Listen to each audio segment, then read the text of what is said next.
What's up, guys? Welcome back. Episode 14 of the Progressive Resistance Podcast, coming at you. Well, it's live right now from the Munn residence, who I will introduce my guest in just a moment. But a little change of venue for you. I'm rocking the fur if you're watching this. If you're not watching this, you want to check this out on YouTube because I'm wearing some fur. We've got a fire going. It's a vibe right now. So I'm looking forward to this and looking forward to diving into today's conversation. A little housekeeping per usual. A reminder that this said podcast can be found on Spotify, on Apple. It can also be found on the Luke Krubeck YouTube channel. So we've got a playlist on there where you can find just the podcasts and find them in chronological order. So check those out. Make sure you like, subscribe. If you're looking at them on the other streaming platforms, you can download them and have them with you. But as always, I appreciate the support, and let's spread the good word. So we're going to get into this, and I'd like to introduce my guest, Amanda Munn. Amanda, welcome. Thank you. Feels weird to welcome you when I'm in your home. Welcome to my home. Thank you for having me. Welcome, Luke. Thank you for having us, and all of our viewers and listeners. So it's fun to switch up where we do these, and we've been talking about the possibility of doing it here at the fireplace at the Munn residence. So thank you for being a guest. Now, as I introduce Amanda here, I will say she had some extreme reservations towards this, which, of course, I calmed all of those, right? Yeah. We're getting there. We're getting there. All right. But so how do I know Amanda? So Amanda and her husband, Michael, are members of the Barbell Club and have been for, 3 years, 4 years almost now? I mean, I started going to the Barbell Club before we even moved here. So yeah, and Michael joined before you because he was here before. Yeah. So yeah, I think we're working on almost 4 years. Yeah. And somewhere along that way, I started doing some training with you. Mm-hmm. So Amanda's also a client of mine, and help her with right now with some very kind of sport-specific things for the equine world that you're now a part of. Yeah. So that's kind of how I know Amanda and Michael, and in our time together in the gym and me training you, lots of rabbit holes and great conversations that we've had. And as I've continued to get to know Amanda, I just kept realizing that she's got a pretty cool story and a lot of thoughts that I think need to be shared with others. And so I asked her if she'd be willing to be a guest, and she immediately threw up. I don't know if it's because we were training legs or if it was the idea of being on the podcast, but no, I asked her to be a guest, and I'm grateful that she said yes, and grateful for this opportunity and a chance to dive into some of the conversations that we'll have today. Per usual, when I have a guest on the podcast, I like to reach out to them and get from them like what's front of the mind awareness right now as far as things they're thinking about, things they're going through, just things that are on their radar, because I find that helps guide this conversation. And this time was no different than others, that when Amanda sent me her list via text, there was like 4 or 5 of those things on that list that I was like, yep, that are also on my radar and things that I'm thinking about in some version or another. So that always excites me, that as I dive into these episodes and looking at who my next guest will be, that there's the right amount of serendipity, I guess, if you will, that finds its way to this process. And so I'm excited to kind of unpack some of those things today with Amanda. So Amanda, introduce yourself briefly to the folks so they know who they're listening to. And then our first kind of topic will give you a chance to probably go deeper into your story. So just give us the Cliff Notes. Okay, so Amanda is my name, obviously. I moved to Wyoming and met you through, I think, our love of health and fitness. Mm-hmm. And it feels kind of right to have these conversations with someone that I really respect and admire in a sense, because you literally own my dream gym. And so it's wonderful to be a part of that. But yeah, we moved up from Texas, and I'm from a border town called Eagle Pass, Texas. That's getting a lot of heat right now because of all the immigration stuff, which is, an interesting part to say that I'm from there. Mm-hmm. I know what that's like. Yeah. And my husband and I moved up here. We enjoy this area. And that's kind of it in a nutshell. I don't know why I immediately go with like, this is my name and that's where I'm from. And this is, I think that's that what matters. I love. Yeah. That's a piece of it too. Yeah. Now, what brought you guys to the area was Michael's work, correct? Yeah. Yeah. His job brought us here. So I was working down in Texas as a librarian. And so his job brought us up here. And so I'm still somewhat involved in work that is similar to that field and career, but I do miss it terribly. Yeah. Can you tell the folks what it is what's your craft now that you spend your time? So I work for a science illustration company called Scio Studio, and what we aim to do is to help researchers convey really complex scientific research and information, as well as companies, and we help them convey what that means to the world through visuals and graphics and animations. And so if you've ever seen like a pharmaceutical commercial and there's like a mode of action happening with a protein going into a cell, so that's kind of the work that they do. It also goes down to like infographics. And so also if you imagine like going back to your biology textbooks and those images of cells, so they do work similar to that. And for them, I do all of their marketing and then now working on their lead development strategy.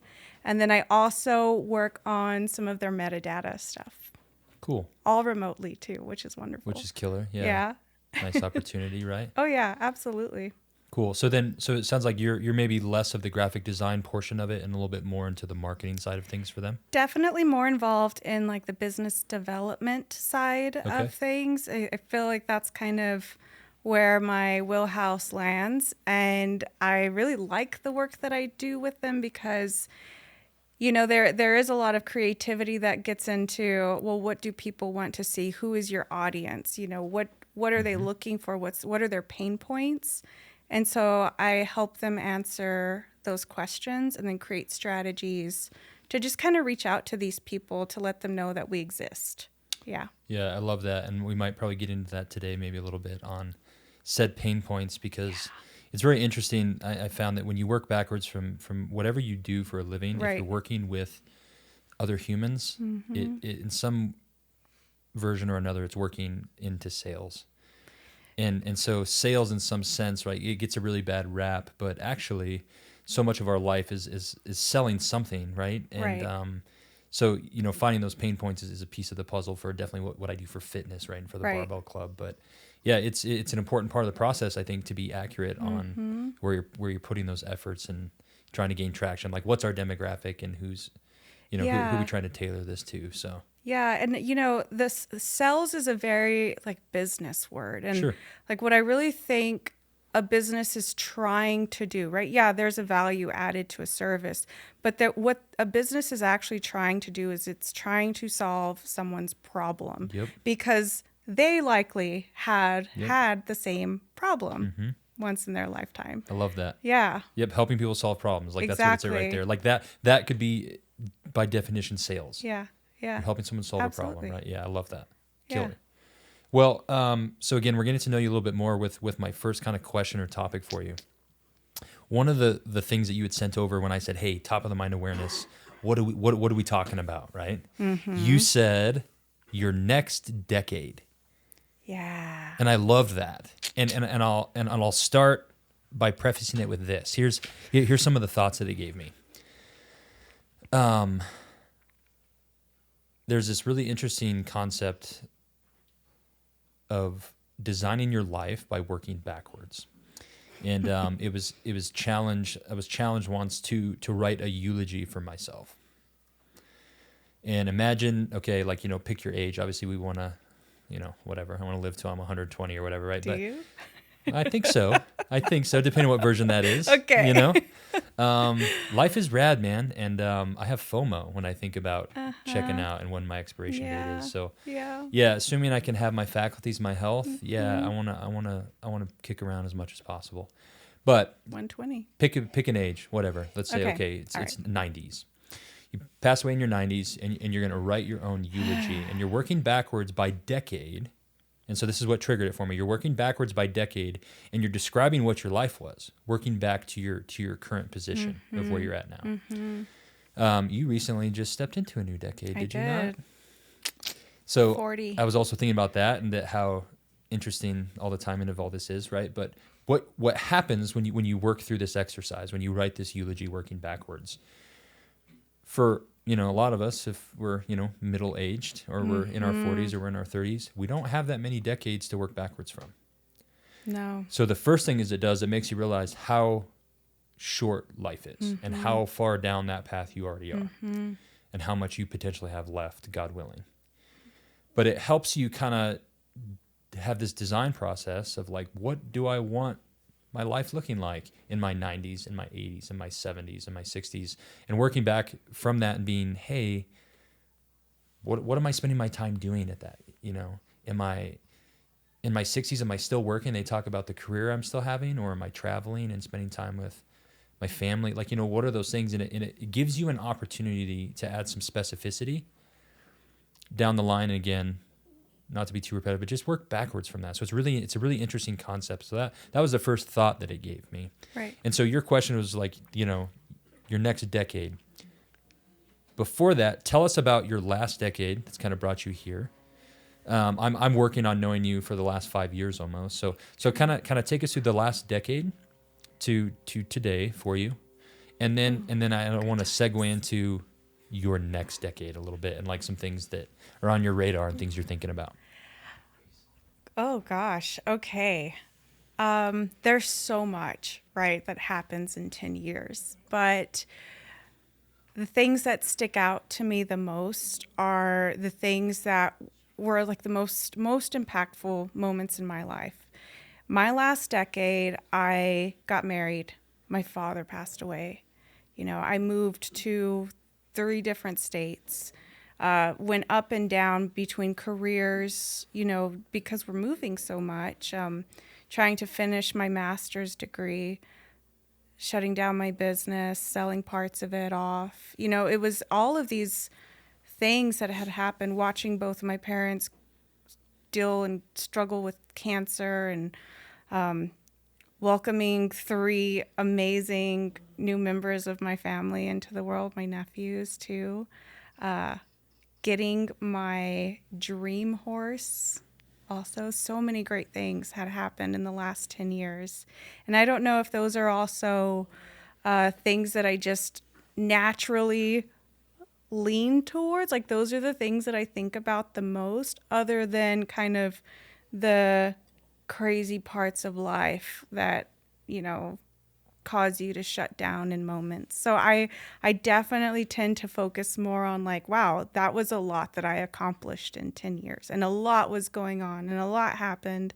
But, it was probably one of my most favorite decades, right? And as an adult, you enter into adulthood in your 20s, I would say, some earlier than that, but most people in their 20s. And then you have about 20 years, I would say, until you hit my age, where you're really starting to kind of look at your life in a more systematic and strategic way. At least that's how I'm doing it now. I don't necessarily want to go into this next phase of life without checking off some serious goals and things that I want to accomplish. And a lot of that has to do with just not trying so hard. What do you mean by not trying so hard? So a big part of my personality has always had this like strive. I have to do, I have to have, I have to get, and I tend to work myself down into a puddle a lot of the times. I don't know if anyone can relate to that, but I do. And I'm sure there are others out there. And so I tend to work myself down so hard that I am now seeking counseling and help to try and unlearn some of that behavior so I could actually enjoy the things around me. So the goals that I have aren't necessarily these big lofty goals like they used to be. They are like slow down, take a nap, enjoy X, Y, and Z. Those are the goals. And so it's changed a lot. So I'm kind of excited about what that mindset is going to do for me in a way. So landing at that existence that you're talking about of where maybe let's call it maybe perspective, you have maybe a perspective shift, or would you say it's the way that you view life? It's the lens that you view life through? Is it that you're more present? Is it all of those things? Well, I don't know. But what do you think brought you to whatever that is, without putting a title on it? Yeah. Is it time just by nature that you found yourself in that? No, it was I think it was just like a series of feelings, right? I would accomplish something, however, I would never absorb the accomplishment. It would never feel satisfactory. It was never enough. It was never something that soothed my soul, because it was something that I would set a short time period. I would do all of this work for it. I would accomplish it, and I would move right on to the next thing. And I wouldn't ever just sit around and enjoy it. I wouldn't do that. And I want to do that. I'm not saying I do it now even. But I think a lot of what we accomplished together as like a partnership, my husband and I, has been because of that striving.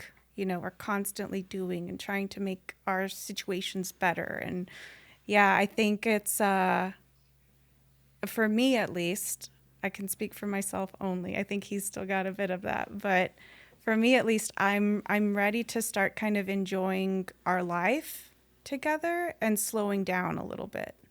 If that makes sense to you. I don't know. Can you relate to that? I can. And a lot of the things that you're saying are resonating with me, right? And I guess regardless of what titles we put on them, but a lot of what I just keep thinking as you're talking is, it just sounds like you've come to this understanding of what it means to you and what it feels like to truly be present. And I'm very guilty of a similar a way of existence where it's just on to the next, like, great, on to the next. And I'm very poor at, I don't celebrate anything. No, me either. I need to. Yeah. We do need to. And I've recognized that too about myself. And I'm like, yeah, there's value to being driven, and there's value to being like, hey, what's next? And having like a tenacity for life, because there's so much out there and there's so much opportunity. Like that's what gets me going, is I'm like, life is so rad and there's so much cool things to experience and do, and things that I want to build in a certain life when I want to build. But in the meantime, this life that I currently have, it's really all I have right now. And so that just this understanding that I've come to probably over like, especially the last 5, or maybe in the last decade as well for me. In the last decade, this understanding that if joy is one of the main purposes of this life, it can only exist in the now and in the present. And so it's so easy to spend that time in the future. And then that can be dangerous, slippery slope of I'll be happy when, right? And then it's very easy to spend time in the past dwelling on the things that we wish that would have gone different, things we would have done different. And so there's still extreme value in spending a little bit of time in both of those, because we need to learn from our mistakes. We need to learn from the past, and we need to prepare for the future, and we need to look at what's forward. Otherwise, we're just out there like with no direction. So I guess that's not the point, to have no direction, but in the meantime, staying present. And one of the things that's helped me with that is just really trying to tune in on gratitude. And so I'm still not great at celebrating things, or like when I have like wins in business or wins in life, or is it no one can be harder on me than I am on myself, right? So like I'm not great at that still, but I'm getting better at finding gratitude. Mm-hmm. Mm-hmm. And it's wild. That might be one of the biggest secrets to life, is just gratitude in all things. And like good and bad, right? And this conceptual idea that I'm really working hard to adopt and integrate into my way of existence and thinking is that life doesn't happen to me, life happens for me. And that I always have, which is a topic we're going to talk about, I always have my free will, which can help me then stay in control of how I respond to certain situations. And so as you're talking about this, that it just keeps making me going back to being present, because that's all we have. We don't know how long we get. No. And so I don't want to miss out on what I do have by spending all my time and energy on what hasn't even happened yet. And that's a really interesting balance to find for me. And I think there's times when I do better than others, but I don't think it also has to be this run of like perfection of how you exist. I think there's going to be seasons, and there's going to be a time where, yes, if you're building a business, like it's all in and it's, 120 hours a week and it's whatever it needs to be for a minute. But still, even within that, making sure that you're taking time for the things that keep you grounded, that keep you anchored, and the things of like the real reasons of like why you're pushing that hard. I have a question for you because I'm Let's hear it. curious. Yeah. So you mentioned, being present. So what does that look like for you? What do you do? How do you become present? What are some of the tools and skills?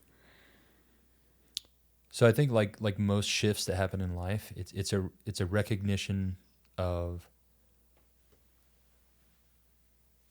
what your tendencies are. Like, how do I typically respond, or how do I typically exist in this situation? So like you have to admit or find that there's this issue before we can fix it, right? Yeah. And then from there, I find it a little bit easier to recognize when those programs kind of take over. Yeah. And then I can start going, okay, hey, there's that thing, and then start changing it into what I want to replace it with. I guess one of the things that, helps me just with people is I really try to be present. I love the opportunity that I have to do this podcast, and especially the ones where I have guests, of course, where I get to sit with people. And that's what I truly try to do. I truly try to just sit and be with that moment and that person. And, my favorite definition of active listening is sitting with the person as if they know something you don't. Mm-hmm. Mm-hmm. And that just kind of helps you stay vigilant of like, what are they saying? What ideas do they have? And I don't know, that human connection piece, Yeah. And I think the other thing, to answer your question, is what helps me be present. It's that gratitude.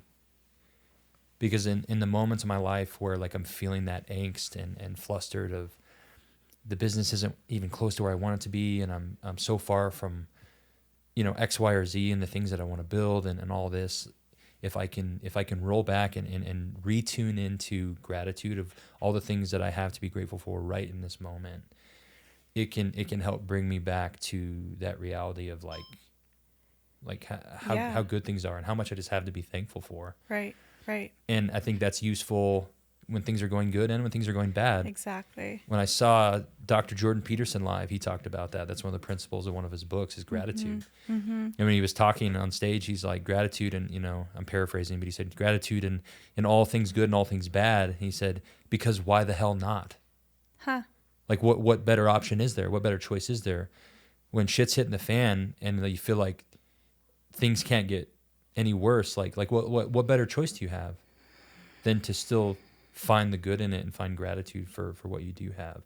And again, that might be one of the secrets to life when it comes to finding that presence. So and there's definitely, the silver lining of life, but there is something so true to being able to kind of live on this current of optimism. And I think graciousness is a huge piece of that. Yeah.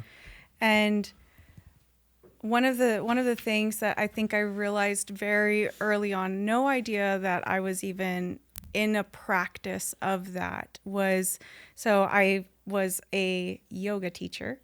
So part of the business that I owned was in health and fitness, and I taught yoga classes. And there's something, yes, people look at yoga and it's like, oh, there's flexibility involved, there's some strength, but what yoga really was for me was you're putting yourself in these very uncomfortable physical positions, and yoga is asking you in those moments to quiet your mind and breathe and relax and actually deepen yourself into that and relax into it. And so I think, practicing that for almost a decade, right? Practicing that, it taught me how to live in this optimistic current of life, because I don't know if I even thought about that before, but I kind of led myself into this, field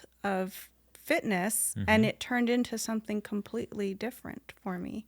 It became a state of mind almost, to where even now I can put myself in very uncomfortable situations where I have like a 1,500-pound animal trying to decipher how the day is going to go. And in those moments, I can really call on that muscle, let's just relax. Let's just take a moment and breathe, Yeah. Love that. And man, what fitness is a most beautiful metaphor for life, isn't it?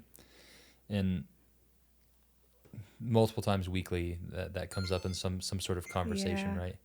Yeah. Of, discussing with people of like, hey, like there's so much more benefits here than like, us building your physique and losing body fat and gaining muscle. Like it's so much bigger than that. And as I put on one of our apparel drops, right, it's more than just lifting weights. And again, whatever the discipline is, whether it's yoga, whether it's strength training, the metaphor and the parallels that has for life are incredible. And if people would give it a chance, right, they would start to see that and notice how it can help temper them for these other moments in life. And it creates this interesting like relativity scale, I think. Because I'm like, well, if I'm, again, we'll get to it. If I'm using my free agency maybe we should just get to it now, but let's get to it. If I'm using my free agency to intentionally get uncomfortable and stay there, how much better prepared will I be when life just throws it all at me, right? And it does. And it does, and it helps. Yeah. It doesn't mean that it won't still be hard. It doesn't mean that it won't still be challenging, but you're not just training your body, but you're training your mind. And man, the two are so connected, and it is a beautiful thing that I just am so desperate for everybody to find whatever discipline that it is they choose. Obviously, I'm an advocate for strength training needs to be in there always, but find that and and challenge yourself and push yourself and like see what you're made of. And I guess for me in life, like we're talking, like I guess that's what I'm most desperate for. Yeah. I guess I want to see what I'm made of. I just think we all have this like again, I call it like a seed that's planted in us, this of maximum potential. And I think a lot of us don't really even scratch at it. Well, no, I mean, it's hard to do that because naturally humans seek comfort. We seek comfortable situations, comfortable relationships, and living in this health and fitness world, like you understand what lives on the other side of discomfort. You know that there's growth there. You know that there's some major mind shifts that happen when you make yourself slightly uncomfortable.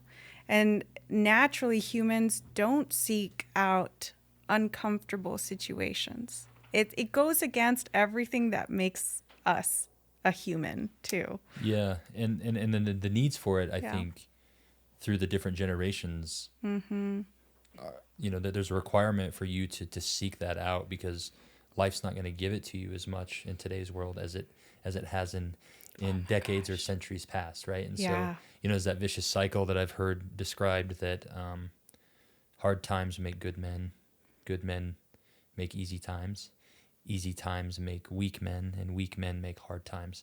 And it's this vicious cycle. And I think I have my opinions on where we're at in that cycle right now for various reasons. So one of the reasons why I encourage people, I'm like, find intentional reasons to challenge yourself. And especially in the nature of like, yeah, like it's, I mean, it's a beautiful thing that we don't have to worry about. Like, I'm not worried about shelter for my family right now. I don't have to go and forage for food, right? Like, and things like, so yeah, so like life's a lot different right now, but there's still some really cool ways that I can intentionally create that challenge and choose to embrace the discomfort and level myself up and prepare myself for, Yeah. again, maybe it'll just be the psychosocial things that life might throw at me, but it's going to help me with that. And man, it's the truth. Yeah, although I'd like to say, like, I want to enjoy my life and I want to tone it down just a little bit, I have that same seed that you're talking about, where I don't know what it is, but it just almost never feels like I've hit the mark that I'm supposed to hit. So I don't know if that's speaking to like, well, what purpose is there? You know, what have I found that yet?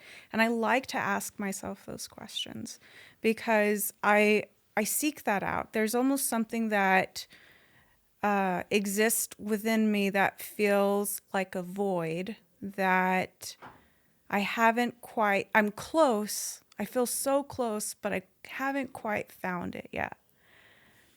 And I don't think you ever do, to be honest. I don't think you'll. I mean, again, I can't speak for everybody, but I can't imagine that you would get a spot to your life where you're like, "Yep, got it." I'm like, I heard once, like, if you think you've arrived, fill your bathtub up with water and walk on it. It's just not a thing, and so it's that pursuit of like constant progress, and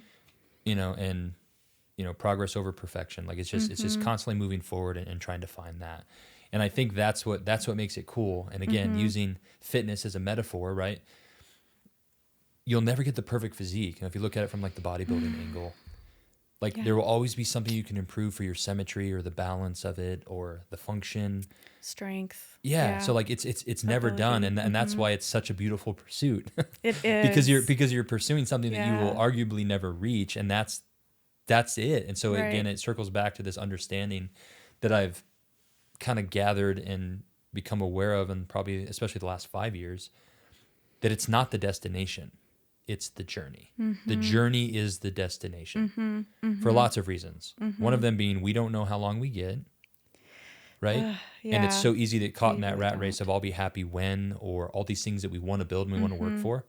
Have those, but like stay present and realizing that like the journey is the destination. So we have to enjoy the journey along the way and be present, because I don't want to miss it. No. And thank God for it. Seriously. Yeah. Yeah. And it's like being like awkwardly grateful almost. Oh God. You know what I mean? I do know what you mean. To the point of like annoyance. Everything. Yeah. Like every day. Like the fact that you and I got to wake up this morning. Yeah. Puts us in a number of people compared to the ones that did not. Right. And like we won the lottery.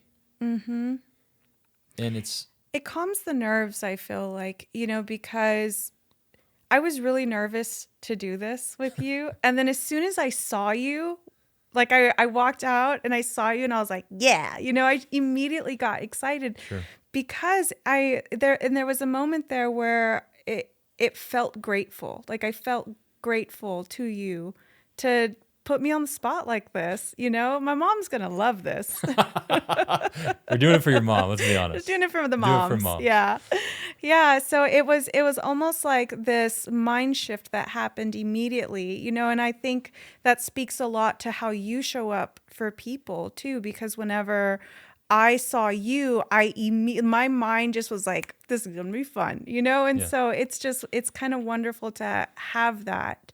But so, yeah, whatever you're doing is working, I guess, is my point. Well, we'll see. I don't know. Again, I don't know. And how do you measure it, right? You don't. I just think it's this constant pursuit of, call it whatever you want, balancing life, or, trying to. That's hard to do. It is. And it's not a thing. We have an episode where the man behind the camera, Phil, was on with me talking about life balance. And it's just, I don't know that it's a thing.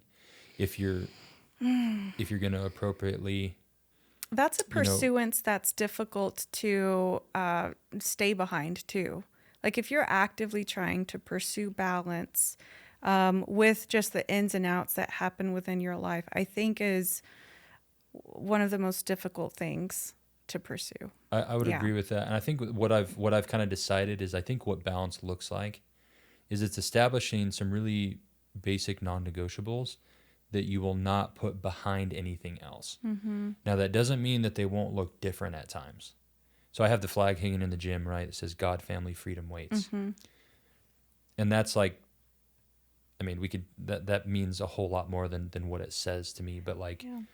you know, my relationship with deity, my relationship with my Savior Jesus Christ, my family, and my fitness and my health are three things that I will never Mm-hmm. put behind or set to the side for my business or financial goals or things like that. Mm-hmm. Because if and when I reach said goals, those are the three things I want with me. Yeah. So if that means it takes me a little bit longer because I continue to prioritize those, fine. Mm-hmm. Because the journey is the destination. And so for me, it's like the balance is just keeping those. Now, does that mean my fitness is always going to look the way it does right now? No. And I had times in my life where literally I had like 20 to 30 minutes to train. It was a wild time. Mm-hmm. My wife was about to have our first child. Ooh. We were selling our house and building a new one. Moved in with my mother. We were in a musical. And so we had practice 2 days a week for a musical that we were in. We had the salon already. I was working on opening the barbell club. Yeah. And I was working full time for a physical therapy clinic. Yeah. And I was personal training at two different gyms. It was a lot. Okay. That's a lot. That's a busy day. And then my band was still playing yeah. on a regular frequency. So like, I had all these things. And so literally it was, my days were limited. And Yeah. I had a lot of times where I was like, I had 20 minutes. Right. So if it was leg day, I'd warm up, I would squat, and I would leave. Absolutely. So again, it might not look the same as it always Mm-hmm. does, Mm-hmm. but you just can't let that stop you. So for me, the balance is figure out what the things that matter most to you are, Mm-hmm. and just don't let them ever be taken off the front lines Mm-hmm. of what matter. I think to me, that's the balance. But it's being able to shift, knowing that they might have to look a little different at times, but I'm never setting them to the side. So I guess for me, that's what balance has to be. Yeah, and because I know that there's a very good there's a very huge goal culture out there where they're setting goals, and whatever that looks like, however they have to plan their day with that. But I think you almost live by a series and set of principles and standards, which in my opinion kind of dictate how goal setting should happen within your life and things that you want to accomplish. And so without establishing those things first, I feel like the goals never really have the foundation necessary to actually take hold and change a system. Amen. Yeah. Preach. And that's the biggest missing piece. Mm-hmm. Because if you don't have your own house in order, Yeah. then nothing else, the rubber's not going to meet the road anywhere else. Right. So like start with your personal non-negotiables. And that's the generic theme that is catching fire right now in so many of the masterminds that I go to or mentorship groups, as it should. Because that's the ticket. Yeah. Is figure out like who the hell you need and want to be. Because if you can do that, then it makes all these other things that you're striving for, it makes them now suddenly they can be obtainable. Yeah. And again, and I talked about it on an early podcast when I first started this, but if you look in the mirror, say you reach your goals and you look in the mirror, do you like who you are and what you see? And like all you had to sacrifice to get there. I don't want a wake of destruction behind me in order to reach my goals. You can do it that way. You can. And that's fine, to each their own. But like I just don't. Right. So I think, if we can figure out whatever they are, the standards and non-negotiables, whatever you call them, and it doesn't mean that, and I'm like, man, I'm not out here like tooting my own horn. Like I got a lot of work to do. And to your point earlier, I mean, counseling has been some of the best time and money I've ever spent. So nice. Working backwards again through some things that, happened to me a long time ago that continue to affect me, and realizing the things that I just don't like about how I respond to things or the programs that I have running, and just trying to take the extreme ownership with it. And that's what non-negotiables are. It's ownership. It's taking an inventory of your life and figuring out the things that serve you and the things that don't, and make that shift. And it's very interesting that we don't ever do that on our own. A lot of times we need someone to like Remind us, and which is great. That's a lot of what this, progressive resistance podcast is to spread good information that can spark a thought or an idea or prompt some change and some ownership and all of that. That's what this is for too. But also just this reminder of, I'm like, man, like, you are the director of your movie and you're also the main character. Right. And the hard thing I think that most people struggle with, though, is that the guidance, right? You're putting this information out there to offer guidance. So these people who struggle with this could have a certain skill set, a toolbox that they could pull from. And one of the things that you're telling people to do is, hey, start with the things that mean the most to you. Start with that and then plan the whole other parts of your life around that. And I think that that's a beautiful message to send out. But I think the black and white picture that you offer has been really, really helpful. I mean, you have it on a flag, you have it everywhere. It's 4 things that mean the most to you. And you keep telling the people who are interested in hearing this, hey, this is set 4 things, like do 4 things, focus on 4, and then plan off of that. Yeah. And it's a magical thing that'll happen when you invest into yourself by doing the things we're talking about, taking that inventory, figuring out the things that need to shift, leaning into the things that you're already doing well that serve you. But when you figure that out, it's wild how it'll create this culminating momentum and this snowball effect towards you. And that's what's such a beautiful thing when I tell people when they come in, like for our programs at the gym, I'm like, and that's the mission statement of the Barbell Club, right? To expose as many people as possible to strength training, because I know if they give it a chance, it will be a tributary of positivity for the rest of their life.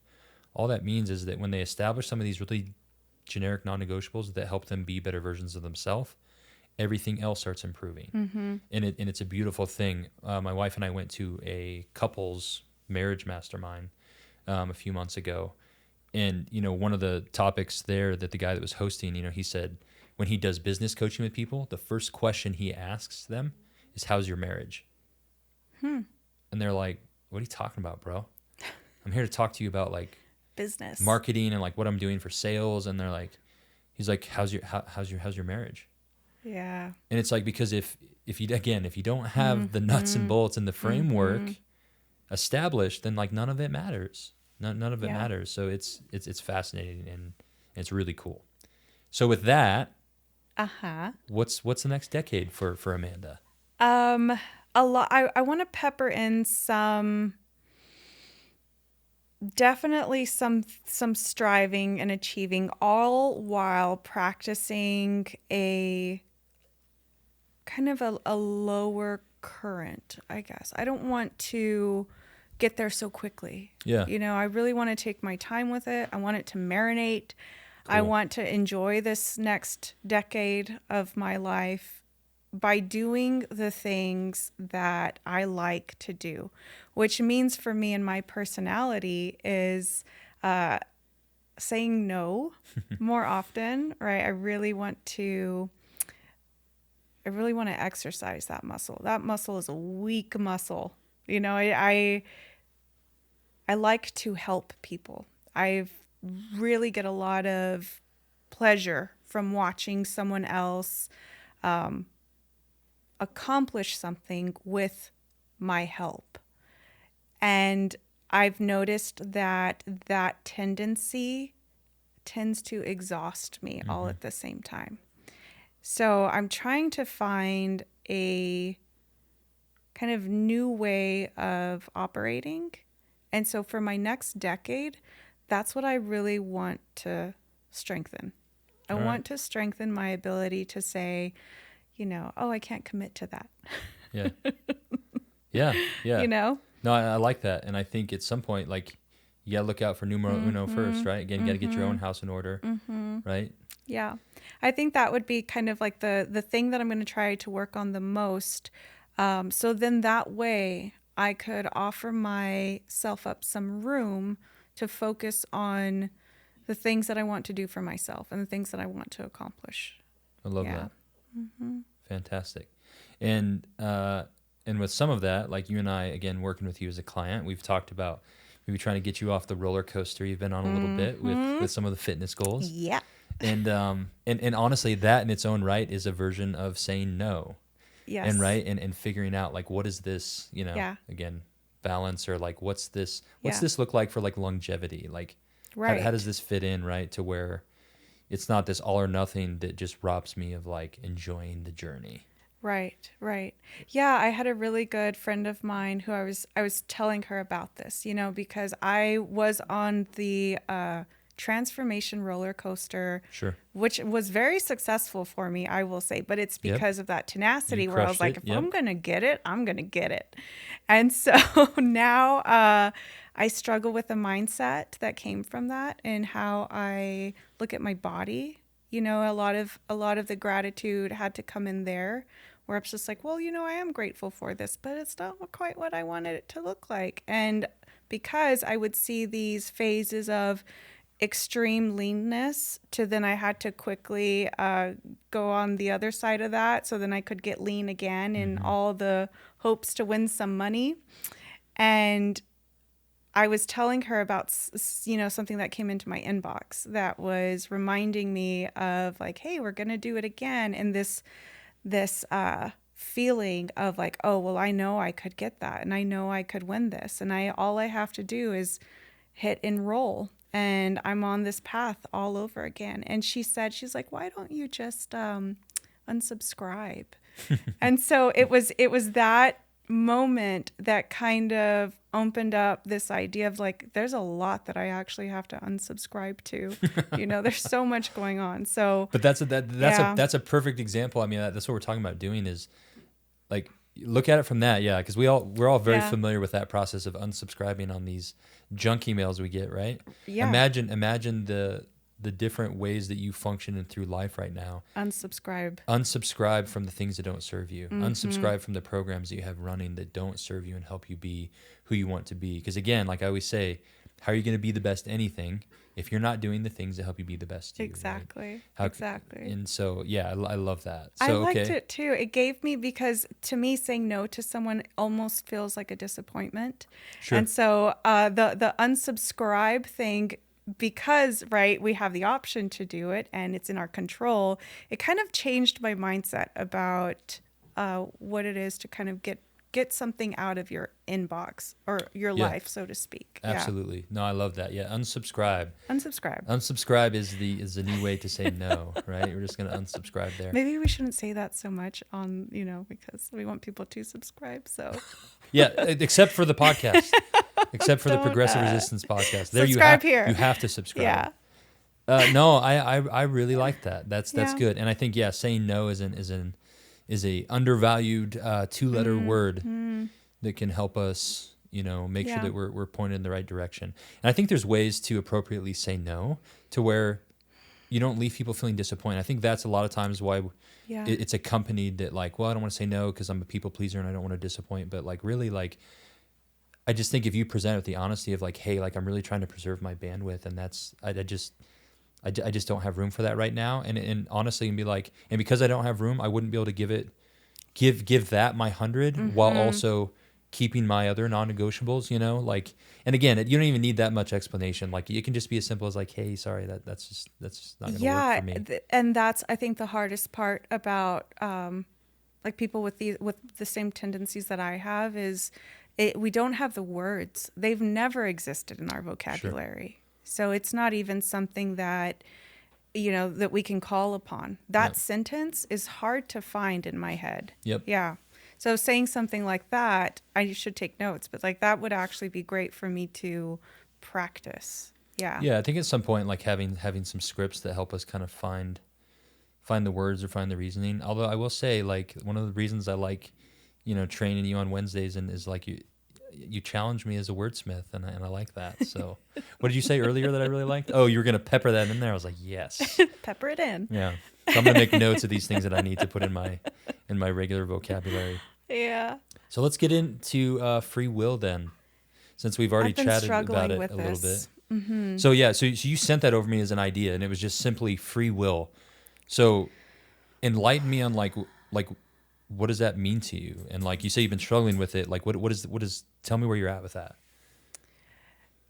I think what I have realized lately is that although we have had options, presented to us, and what is free will, and I was looking at kind of like the design of society. This was on a like deep thought bender. Okay, It's okay. It I'm here happens. for it. I'm here for it. So I was looking at the design of the way our society functions, and I've realized that although we do have free will, the options, right, how we come into opportunity and options that are presented may not actually allow us free will. And I was thinking back to kind of my upbringing and all the opportunities I had as like a young child, and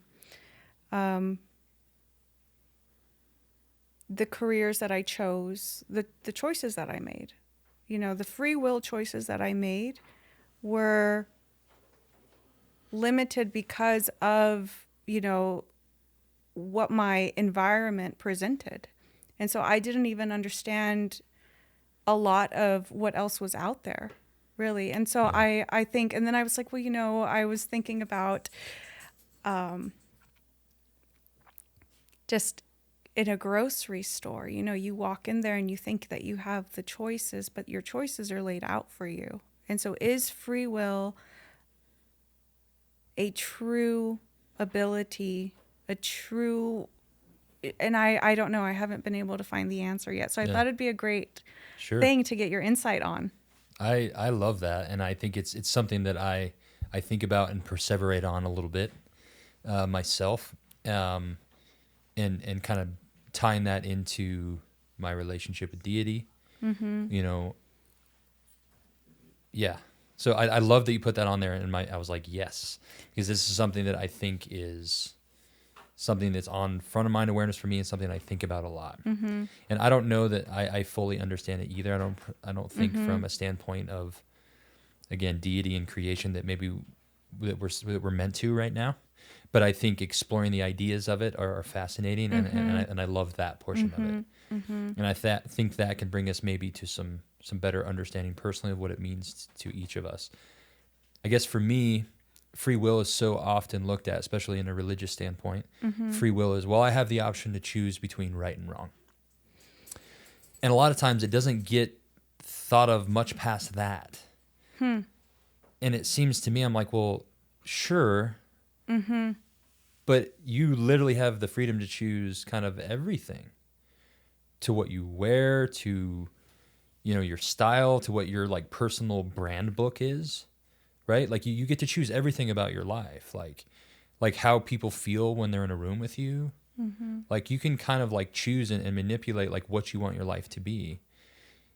And a lot of us don't. We just kind of go through life and we float as non-playable characters, NPCs. And to your point, I think a lot of that is guided by the models that we had to follow. So I hear you loud and clear in what you're saying. It's like, well, the decisions that I've made, were they even my decisions to make? Exactly. Or was it just all there because of the model that I had to follow and the information that I had at the time? Sure, at some point. But with continued education in the personal development space, which is why I love this space so much, as obtuse as it can be, is it gives us an opportunity to understand a little bit better like what it means to be human and like what our opportunities are. So how much free will do we really have? I understand what you're saying when it comes to that. And I don't disagree with it either, because I think initially we are made up completely of how we were raised to a certain point. But sooner than later, if we can adopt these ideas that, no, I'm actually in control and I don't just have to continue to let these programs run, that's when, like, that's incredibly liberating. Because then you're like, oh, like I'm actually in control. Like I don't just have to stay in this rut and like continue to let life happen to me, like, and because what it ends up being if you don't have free agency, you end up being a victim. Marketing, with which you work in, is a incredible science. I just watched a video today. It was interesting timing because we just got back from Vegas. But it was a video talking about the science and the marketing behind everything that they do in Vegas. From the scent in the casinos to there's no right angle like turns you have to make anywhere. Everything like flows. And like all of the things that go into the color. And it's fascinating. So again, but what is it to do? To manipulate, arguably, decision making or free agency. So yeah, I mean, that kind of is our existence. And I guess when you really zoom out and when you look at it from, again, like maybe a religious standpoint, you got an excited guy here. Tell what's his name again? Steven. Steven's pumped about free will. That's why he's in here. He like is that. very pumped about it. He had to say something. Yeah. But when you really zoom out, Yeah. the manipulation towards free will, I guess, is that we're in a constant battle of good and evil. Yeah. And I believe that. I've experienced it on both sides. And it's apparent every day. Yeah. And so, yeah, the manipulation on free will, whether it was from how we were raised or the marketing that happens in the grocery store and where they put things in the store, why they put the candy right at the height of my 3-year-old's face when we're checking out. it's all manipulation. And so that's where, again, I guess maybe the most root, like, baseline of free will is choosing how you're going to respond to said manipulation. Exactly. And whether or not and I think that's really important for people to understand is, and I know this is deeper than we probably want to get into, but regardless of, you still have the opportunity to make a decision and choice, whether you're getting Always. all of these ads and propaganda and, media thrown at you in order to steer you in a direction. I think it's just important for people to be aware that they don't have to. And they need to see kind of what that looks like and what is happening. Because I think it's gotten to a point where it's getting a little scary for me as, a consumer, right, who wants to buy cedar slats for a wall. Right. And the next thing I know, I see these things on my husband's phone as he's scrolling through social media. You're getting ads, yeah. Yeah, and I think it's important for us to realize that these things are happening, yet we don't need to push the buttons. We don't, and that's, I think, free will has to be discussed in this way now more than ever, because I think we've kind of forgotten that we do have the ability to turn our heads. Yeah, you have to stay super vigilant, and that's Absolutely. That's on my radar with small children, right?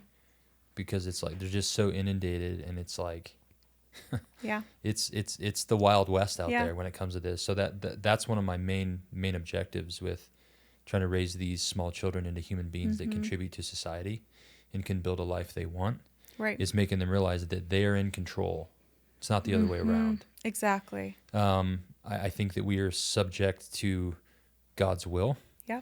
But I think accompanying with that, He gives us a lot of free agency. Yeah. And again, more so too, not just choosing right and wrong according to His laws and commandments, but it's there's a bigger picture too that's accompanying with that, and just our day-to-day existence. And at some point in all of our lives, we've been a victim to a circumstance. Something has truly happened to us. I have some events from my youth that things most certainly happened to me. Was I a victim then? Yes. Do I have to remain a victim to it? No. And that's where we can take control. When I went through some leadership workshops through Clemmer and Associates, shout out to Clemmer, they one of the sayings that they kind of had on repeat was, every moment's a choice, and every choice has prices and benefits. And it's just coming back to this realization that no matter what the situation is, there's still something that is in your control. Yes. And usually it's a hell of a lot more than it feels like, Right. and than what you realize. So it's just like, kind of I don't know, man, you got to pull your skirt up, conquer the inner bitch, and like stop being the victim. And I think a lot of times it comes to that. Mm-hmm. And it happens quickly. Well, it feels like it happens quickly, but like the things that go with marketing and, you know, everything else. And like, do you remember what, like, I thought it was crazy when I was like, they're listening because I'm getting ads of things I just spoke about. People are like, that's not a thing. And we're like, yes, actually, It's a that's thing. very much a It's thing. very much a thing. I like now that I'm in the industry, it's just, oh my gosh, the psychology behind it. I mean, Mhm. everything down to the apps on our phones and the colors that are chosen. These are the colors that human nature is attracted to because of like from an evolutionary standpoint. And it's just so interesting to learn that information and to realize, you know, hey, I really need to curate my life. I need to make sure that the things that I am purchasing and the things or things that I'm needing, things that I'm surrounding myself with, the things that I'm bringing into my home are things that serve value and have, you know, serve a purpose and have value. Mhm. So it's interesting now to kind of understand that world a little bit, a tiny bit, Yeah. you know? Right. Exactly. Yeah. And it's probably a little scary too Yeah. as you start looking into it. And I think one of the things that I guess helps guide me and might maybe help guide other people is I just think conceptualizing that I came from somewhere. Mm-hmm. I'm here for some very specific reasons. Mm-hmm. And after this moral experience, I'm also going somewhere. Mm-hmm. To me, that helps me reconnect to that there's reasons for things and I need to stay vigilant. And again, circling back to there's this constant pull, you know, from good and evil. And it's being vigilant and trying to organize your life and maybe your personal non-negotiables that you can stay ahead of that and, Yeah. you know, not unnecessarily be a victim Yeah. to some of that. So Yeah.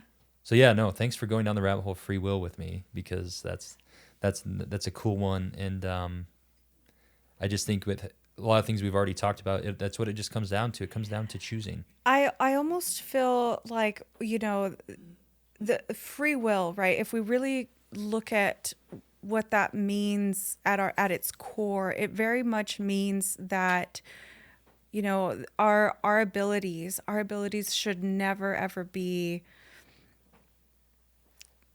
directed or steered. However, they are. Mm-hmm. It happens all of the time. And so we should be able to practice the beautiful art of discernment in knowing that our values or the things that we hold true to ourselves, our standards, Mm-hmm. lead those decisions. Yeah, and I think, you know, maybe the tough part at times is you know, having that discernment Mm-hmm. because and I do think we get pulled, and I think we get pulled both directions, and being able to know when you're getting pulled and that you need to act on that. I had an experience with a friend of mine. Hadn't seen him for quite some time. He used to work out with us and train with us, and I hadn't seen him for a while. And I was driving to work one morning, and he popped into my head, and it just again like a very like clear. He just popped into my head, and so I picked up the phone and I called him. I said, "Hey man, what's up?" He's like, "Oh, I'm just working, you know, this, that, and the other." And I said, "Hey, what are you doing tonight? You should come train chess with me." I was like, "All my other training partners are gone, so I'm just be riding solo. So, you know, why don't you come work out with me?" And he's like, "Oh, I've got this, that, and do." And I was like, "And that'll all still be there tomorrow." And I was like, "So why don't you come train with me, you know?" And so I talked him into it, but I was like, "Oh, I don't know if he's going to show." Well, he showed, and we're working out, and we were about maybe halfway through the workout, and he goes, "What made you call me today?" And I just told him what I told you. I was like, literally, man, I'm driving to work, and you popped into my head, so I picked up the phone and I called you. And he goes, "One of these days, I'll share something with you about today." Huh. And you fast forward several months, in a conversation we were having, he informed me that when I called him that morning, he was planning on taking his life. Wow. And Thank God that you were there. And in that moment, he came to you in a way that is 100% rooted in faith, right? 100%. Yeah, and I guess I get, Rooted. for me, and I'm like, man, I'm so glad I made that phone call, Mm-hmm. and so like that reminded me, I'm like, man, when I get these, and so when I think of somebody, man, I pick up the phone and I call them or I text them because I'm like, I don't know, and like maybe it's nothing, like, Yeah. and there was some leadership in my church that fielded a question one time of like, how do you know if like the thoughts you're having are your own thoughts or if they're like divine intervention, right?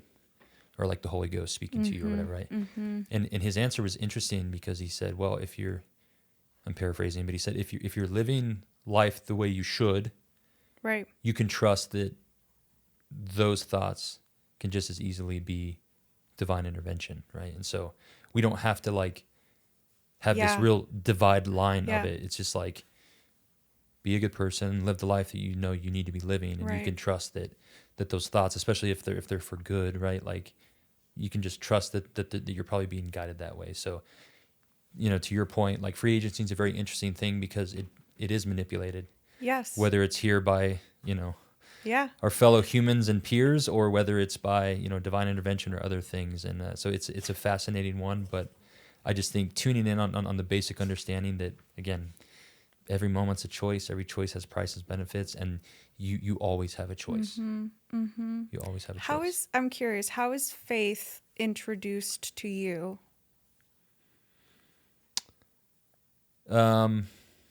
Faith, like in itself, like religion, or like the Okay. idea of faith itself. The idea of faith itself, because there's religion and then there's faith, and so how did you find it, or how did it find you more so? I'm going to answer your question with a question. What would you say your definition of faith is?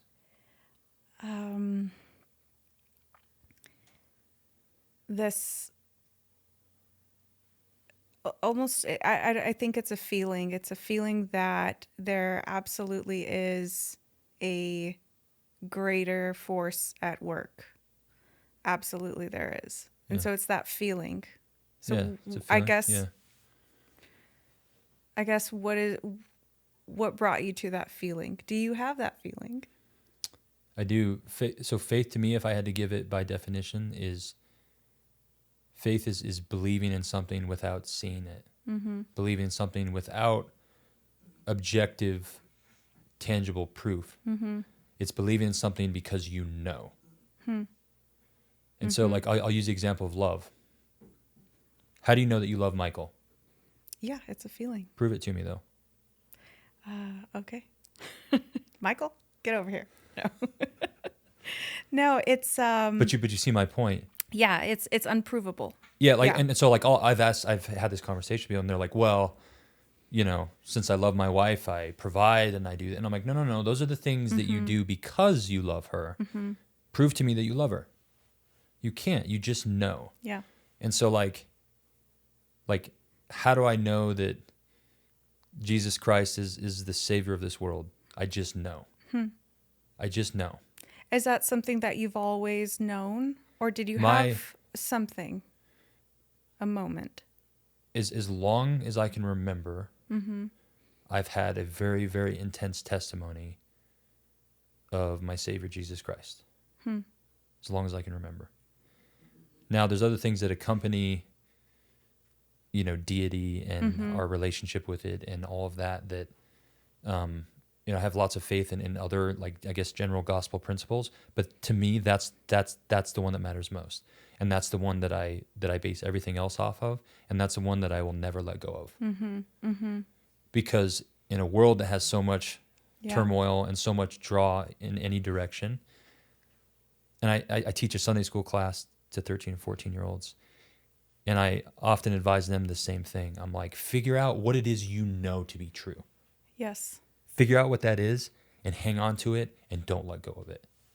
Because your faith, by design, right? Like the newest shirt of the Barbell Club says, this is why we're here. It's going to get challenged. And if it hasn't yet, I tell these kids, if it hasn't yet, it's going to be. Mm-hmm. So you better figure out right now what it is that you know to be true. Those are the really, really basic principles of what you know to be true, and hang on to it. Even if you don't fully understand what it is. Because that's part of this existence too. Mm-hmm. We're not supposed to completely understand the mysteries of God. Like, fine. But Right. just hang on to that feeling and what you know to be true, and don't let go of it. Mm-hmm. Mm-hmm. I think that translates into, well, number one, that's great advice to give a 13 and 14-year-old. But I think that kind of transitions into just the way that you live your life by is like this is what I know to be true. This is what I'm holding on to. And, you know, I'm going to be very stubborn about that. And I find that I carry a lot of the same similarities, where these are the things that I know, and these are the things that I live my life by, and these are the things that are most important to me. And so it's really, I think just the conversation that we were having on free will, and you brought up the story, and you brought up how maybe some of my choices are even governed by this greater power. So I was curious as to kind of how that has led you. I think in the times of my life where I feel like I've been guided and led, Mm-hmm. it's, you know, hindsight's 20/20. Mm-hmm. It's easier to look back on situations in life and realize how a frustrating time in your life that felt like a roadblock wasn't a roadblock. It was actually just keeping you on the path that you needed to be Yeah. on. I think we have this imagery in our mind that this line graph is like this towards our goals, and man, it's like this with like loops, and like it's never like a linear straight line. Right. And so when I look back at things, like I can use the barbell club as an example, right? I bought equipment for a decade. In that time, I tried to buy a gym 3 different times, and it never worked out for different reasons. Again, very frustrating at the time. Felt like roadblocks. Couldn't quite understand it. Hindsight's 20/20. Now that I'm where I'm at, I'm so glad it didn't work out. Mm-hmm. That's where I guess the faith to like trust. Mm-hmm. And but you know, the scriptures say that faith without works is dead. And I guess the thing that accompanies faith is action. So like, yes, I have to have faith in things. And again, maybe even not even from a religious standpoint, like I have to have faith that a business that I'm working towards is going to work. I have to have that faith, but I have to put the action. I can't just be like, well, I have faith. So like, now I just sit back. Like, no, like, man, No. we got to put in the work. Yeah. Like, that's the point. That's why we're here.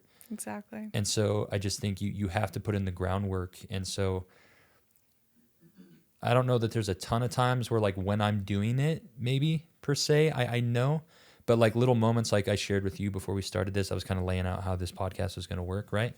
And I shared with you, I'm like, as I do these, I get these little moments of like, okay, I'm on the right path. I'm doing this for a reason because of how the things seem to just fall in place. Yeah. Even as little as the text you sent me of the things that were on your mind and happened to match a lot of things I was thinking about. There's just these little things, these little, like, I call it serendipity sometimes. I have a friend of mine, Kiara, that was a guest recently, and she calls them God winks. There's just these little things of like, it just gives you like this confirmation that like, okay, like I'm trending in the right direction maybe. Yeah. If nothing else, still always going to be a lot of unknowns, but you just get these little, I don't know where this next step is, but you take it and it's there. And you lean into it. And you lean into Yeah. it.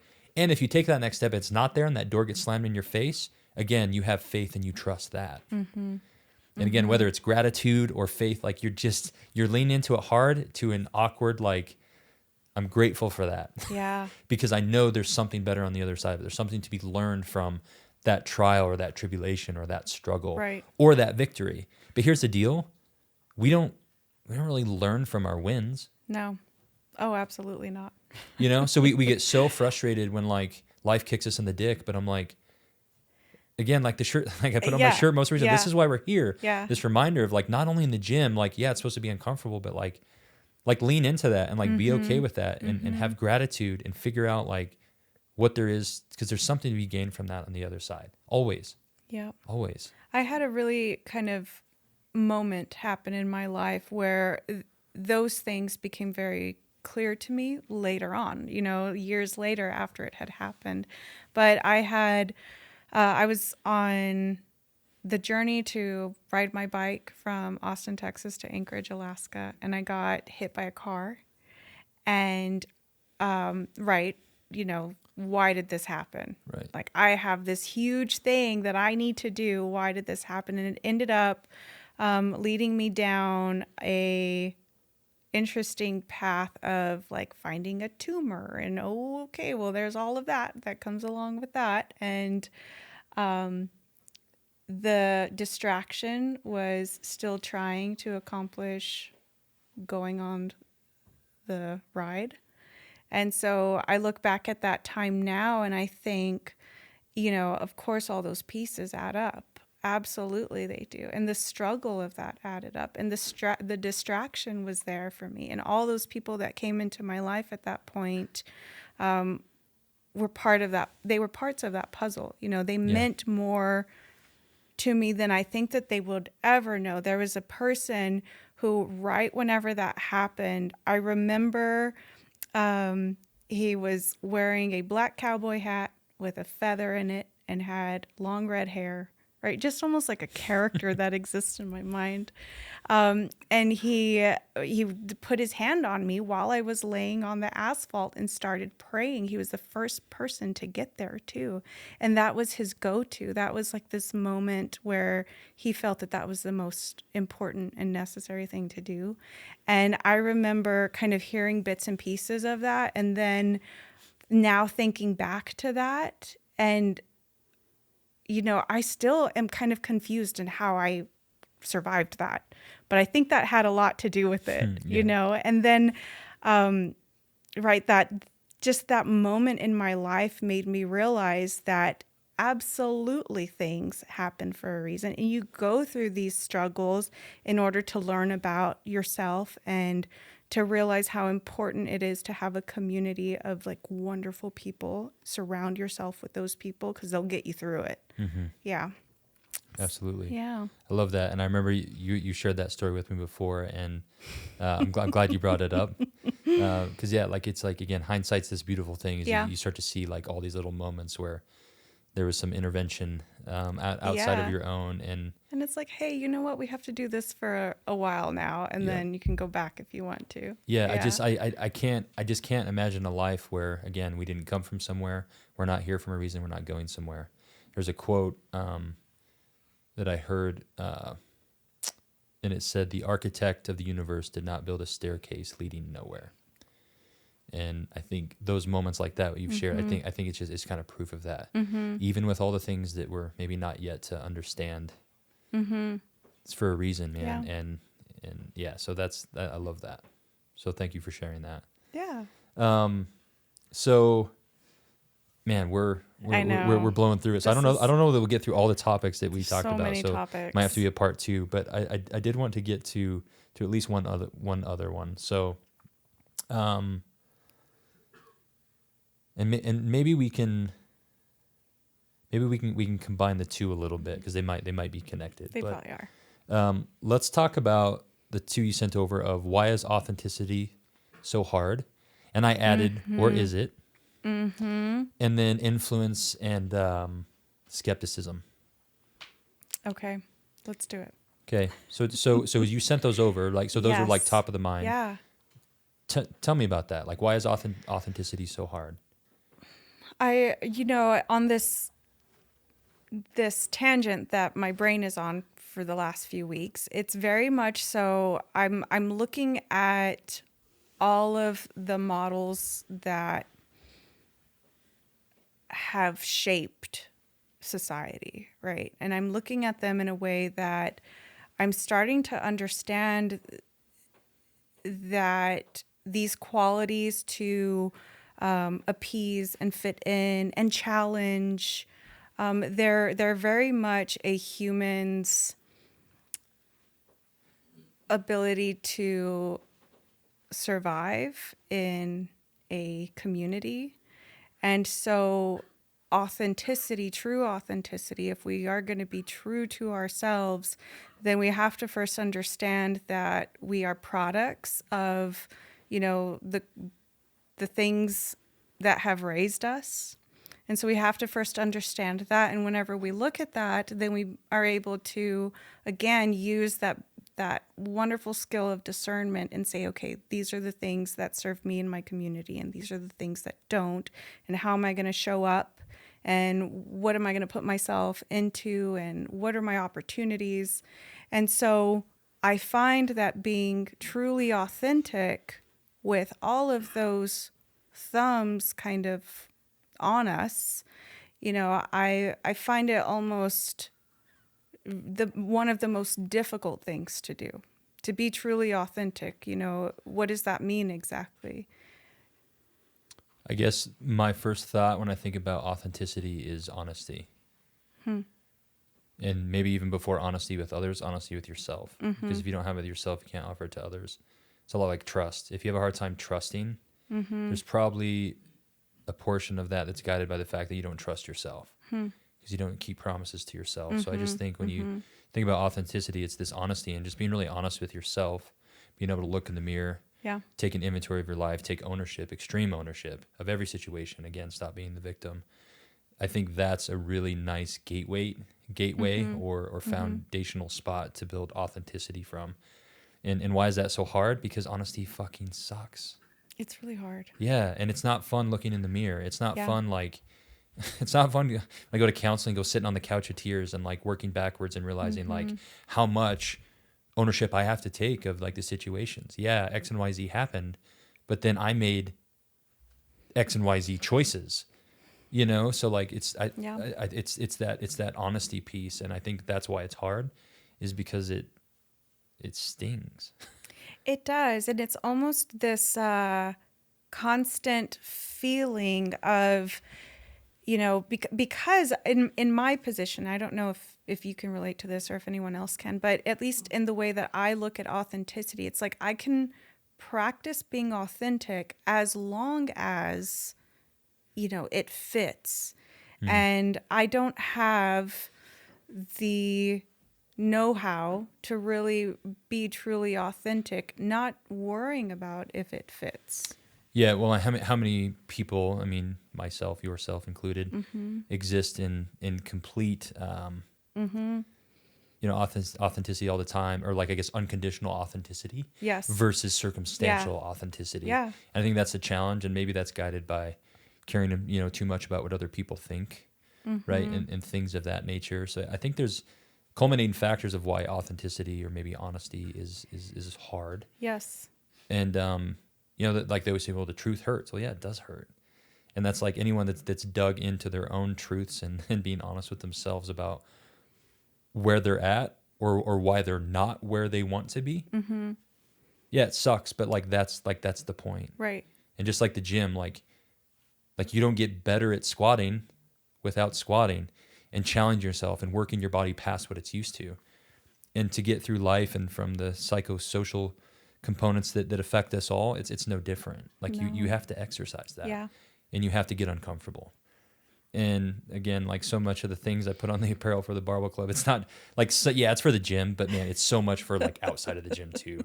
The embrace the discomfort, right? And like, this is why we're here. And so, yeah, I think authenticity can be hard, but it can also be something that like you can adapt to, because it's just like in the gym, the things that like were once really challenging for you can kind of get in your wheelhouse, but it takes time, it takes effort, and it takes intention. Right. I think just living intentional is part of the piece of, authenticity. Yeah. Or being honest. I'm trying to evaluate as I go through this next decade, right? I'm trying to evaluate, like, when am I truly authentic? And when am I, just trying to get through a societal norm?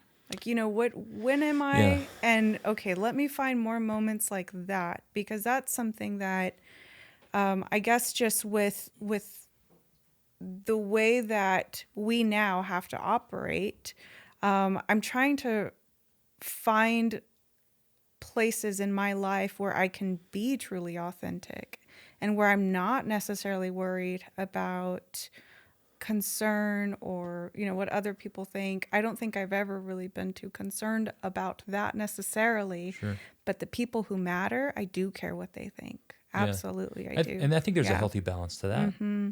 Yeah, the people that are on my inner circle, yeah, like I care about I them. do. Therefore, like I also care about like how I exist with them and like Right. how they feel when they're with me, So I think that's okay to have the right balance of that. Mm-hmm. But not the people that aren't in my inner circle, Yeah. And like just, come to this realization that like I've been commanded to love my neighbor.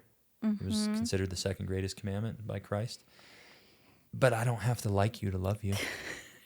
And that's okay. Right? I'm not gonna like everybody, and that's okay. But I don't have to wish ill upon you, and I can No. still love you and like Right. want life to be awesome for you. Yeah. But I saw this thing the other day on social media, and it was talking about kids being weird at home and being goofballs, and like how that's such a positive thing, and that like you want like this like safe place where they can be authentic, and they can be unguarded. And so yeah, I think it takes work to find that again in our adult life.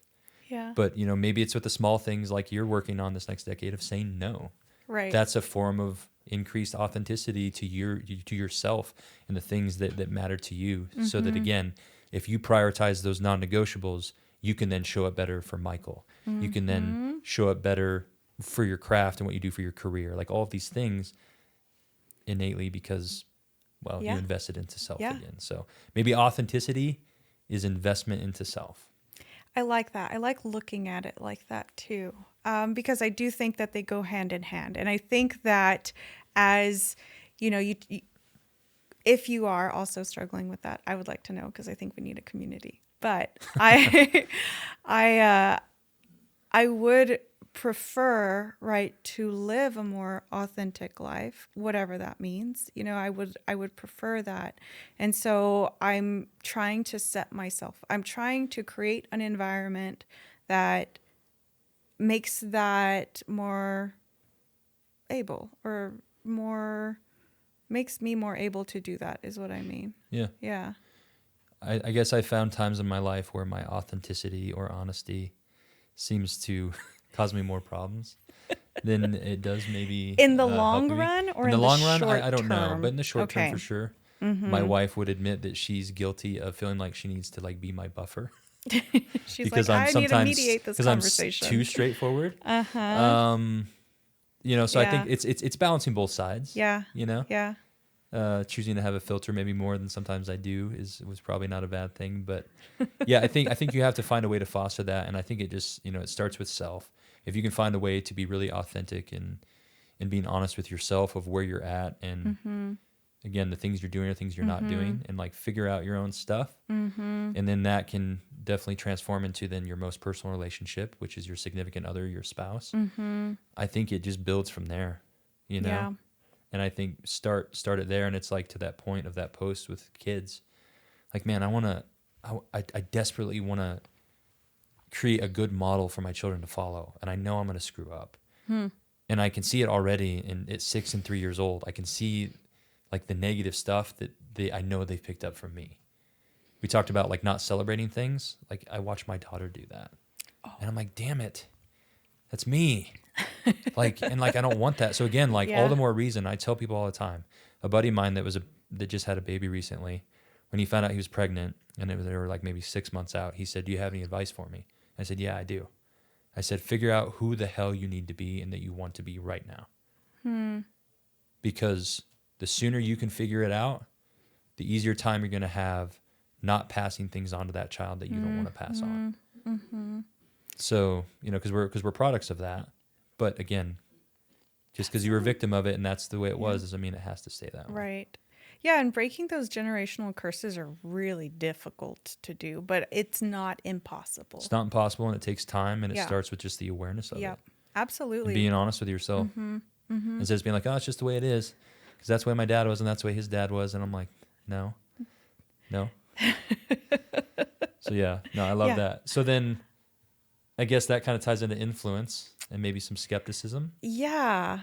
I'm curious to what you think about how your life is influenced right now.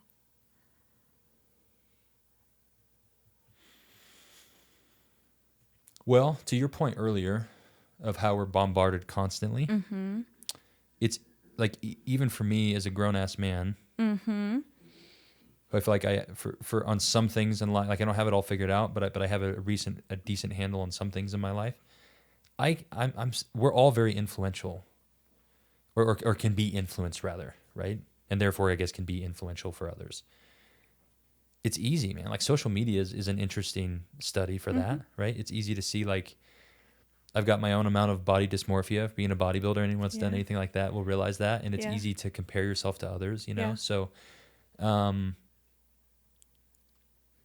no matter how good you think you got things under control, you still have to be vigilant about like where that influence is coming from. I don't think that ever goes away. No, it doesn't. And then continually put yourselves in rooms with people that help you be who you want to be. So when I think about influence, I've shared this on another podcast before, but I'll share it again because it's worth the imagery of it. Picture your life as a target. You are the bullseye, and all the rings that go around you is where the people in your life are organized. Now, they don't just arbitrarily sit on a certain ring.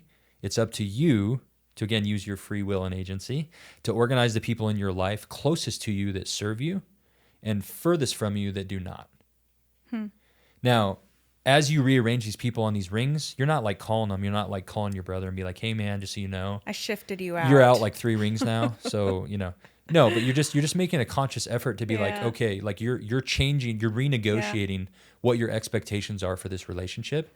And if you had to move a family member out because they're just a negative asshole all the time, fine. But they're not gone. They're not gone. I still love them, but I just can't have them that close to me Right. because I got to protect my energy. Right. So when I think about influence, I think about energy. And when you look at that target circle, put the people closest to you that help you be who you want to be. Now, it's not a coincidence that the people that are closest to you are on the smallest ring. Yeah. And, you know, There's it's like not much room. Not much room. No. And as we age in life, we realize that our circles become smaller. Well, they should. But be intentional about who's in that. Yeah. It's like, you know, any good parent has ever said, show me your friends and I'll show you your future. But damn it, it's true. Right? It is true. And so when you think about influence, again, tying back to one of our earlier concepts that we talked about, it's free agency. You got to apply it to influence. You're in control.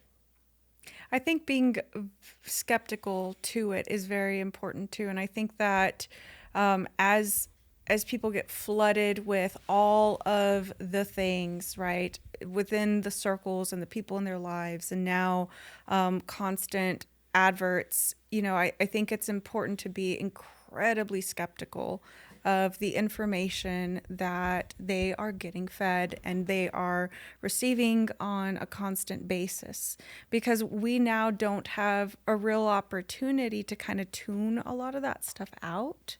You know, it's just we're so inundated with it. And I also feel like we're almost losing our ability to criticize and critique information that we're getting. I'm not saying that, you know, it's easy to critique someone, yes, but to do it in a way that serves a purpose of more understanding is getting lost. Yeah, I would agree with that. And man, some of the conversations you and I have had in our training sessions, there's been lots of times where you and I are talking about a concept and like you offer a different angle than what I've been thinking of, or even something where you don't quite agree with me. And I love that because it's fascinating to look at it from a different angle and be open to these other possibilities. You know, when I think about skepticism, I was like, well, I don't like how skepticism sounds. So maybe it's like the right amount of like guarding. And I think about it from like, we're in a constant battle, we're in a fight. And if you let your guard down, you're gonna catch one right in the mouth. And so I just think being the appropriate amount of guarded as we go through this is needed and helpful. And, you know, with my children, I want to help teach them that and like be observant, be able to read a room and read people. And I think what helps us be guarded is the powers of good and the powers of deity. And so I think we need that on our side because there's a constant battle happening around us at all times. And so I think it's important to find your anchor in spirituality, whatever that is that you choose. Because that's going to be a help for you to appropriately be guarded and hopefully read a room and have some discernment. as we go through that and decide what what is Yeah. going to Yeah. influence you, and being able to read that Yeah. as it happens in real time. And whenever, whenever you say, read that and, critique and, practice that, that's what I want to kind of talk about, is like the how.